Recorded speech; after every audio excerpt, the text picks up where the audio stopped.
আসসালামু আলাইকুম গাইস। তো আজকে আমাদের হাতে পৌঁছেছে এই যে আমাদের তুষার এভেরির পাখির পায়ে যে রিংগুলো পরানো হয় সেই রিংগুলা। তো এখানে টোটাল 100 পিস রিং আছে। এখানে 50 পিস লাভবার্ডের রিং আছে আর 50 পিস হচ্ছে কোকাটেল পাখির।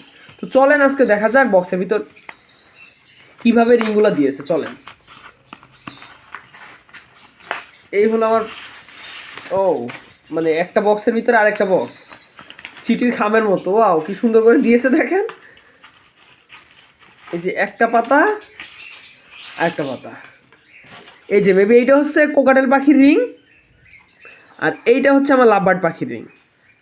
তার মানে আমার আরও 50-50-100টা বাচ্চার পায়ে এই রিংগুলো থাকবে।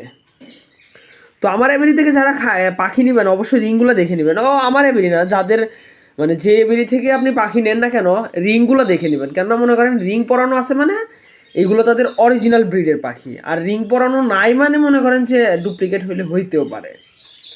তো গাইস আজকের মতো এই পর্যন্ত। এই যে আমরা যখন পরবর্তীতে আবারও আপনার মানে পাখিগুলোর পায়ে রিংগুলো পরাবো, তো আমরা চেষ্টা করবো আপনাদের ভিডিওগুলো দেওয়ার যে কীভাবে আপনারা পাখির পায়ে এই রিংগুলো পরাবেন। তো আজকের মতো এই পর্যন্তই। সবাই ভালো থাকবেন, সুস্থ থাকবেন। আল্লাহ।